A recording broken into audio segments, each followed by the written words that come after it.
friends, welcome to Ambience Kitchen. நம்ம கிச்சன்ல எனக்கு என்ன பார்க்க போறோம்னா மில்க் புட்டிங் எப்படி பண்றதுன்னு பாப்போம். அதுக்கு தேவையான பொருட்கள் பாத்தீங்கன்னா 1 ஸ்பூன் ஜெலாட்டின், அப்புறம் 2 ஸ்பூன் கார்ன்ஃப்ளவர், அப்புறம் 3 ஸ்பூன் சுகர், அப்புறம் condensed milk 3/4 cup, 1/4 cup vanilla essence, அப்புறம் 2 கப் பால். இவ்வளவுதான் தேவையான பொருட்கள். வாங்க எப்படி பண்ணலாம்னு பாப்போம். இப்ப பால் அடுப்புல வச்சு நம்ம கொதிக்க விடுவோம். கொதிக்கட்டும். இப்ப நம்ம அந்த ஜெலாட்டின் கூட கொஞ்சமா லூக்வார்ம் தண்ணி சேர்த்துக்கலாம்.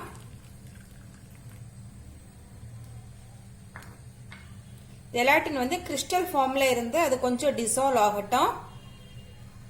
நீங்க ஜெலாட்டின் பதிலா அகர் அகர் கூட யூஸ் பண்ணிக்கலாம். நான் இப்ப ஜெலாட்டின் எடுத்திருக்கிறேன். இப்போ உங்களுக்கு பாத்தீங்கன்னா லூக்வார்ம் தண்ணியில இது நல்லா மிக்ஸ் ஆகல அப்படின்னா நீங்க அடுப்புல வச்சு கொஞ்சமா இதை ஒரு 2 மினிட்ஸ் பாயில் பண்ணி நல்லா டிசால்வ் பண்ணி எடுத்துக்கலாம். இது கூடவே கார்ன்ஃபிளவர் சேர்த்து நல்லா மிக்ஸ் பண்ணிக்கலாம்.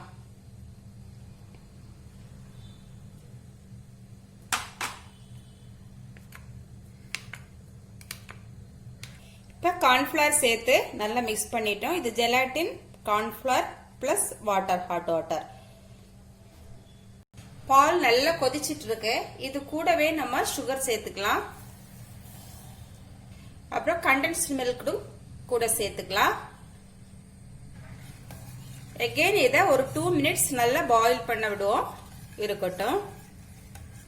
இப்ப 2 மினிட்ஸ் ஆயிட்டு நம்ம இந்த கார்ன்ஃபிளவர் மிக்சரை இதுல சேர்த்துக்கலாம். இப்போ ஓரளவு திக்காய் வர்றது வரைக்கும் நல்லா மிக்ஸ் பண்ணி விடுவோம். ஓகே, கார்ன்ஃபிளவர் மிக்சர் ஆட் பண்ணதுக்கு அப்புறமா நான் ஒரு 2 மினிட்ஸ் இதை கையெடுக்காம நல்லா லோ ஃப்ளேம்ல கிளறிட்டே இருக்கேன். இப்போ ஓரளவு திக்னஸ் வந்துச்சு. இப்போ நான் ஸ்டவ் ஆஃப் பண்ணிக்கிறேன். வெனிலா எசன்ஸ் சேர்த்துக்கலாம். இப்போ நம்ம பவுலுக்கு மாத்திக்கலாம். இது ஓரளவு ஆறுனதுக்கு அப்புறமா நம்ம ஃப்ரீசர்ல வைக்கலாம். இது இருக்கட்டும், ஓரளவு இது ஆறட்டும். ஓரளவு ஆறிடுச்சு. இதை இப்ப ஃப்ரீசர்ல 4 ஹவர்ஸ் வைக்கலாம். வச்சுட்டு நம்ம எடுத்து பார்க்கலாம். ஓகே ஃப்ரெண்ட்ஸ், 4 ஹவர்ஸ் ஆயிட்டு இப்ப நம்ம புட்டிங் வந்து நல்லா செட் ஆயிட்டு இது நம்ம இந்த பிளேட்ல இப்ப மாத்திக்கலாம். ஓரத்தை வந்து லைட்டா இந்த மாதிரி இது பண்ணி விடுவோம்.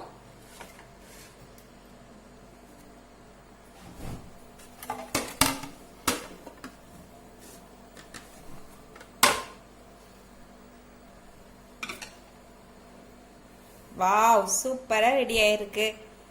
ஓகே ஃப்ரெண்ட்ஸ், கொஞ்சமா ஜெரி மேல வச்சிருக்கிறோம். இப்ப நம்ம இதை கட் பண்ணலாம்.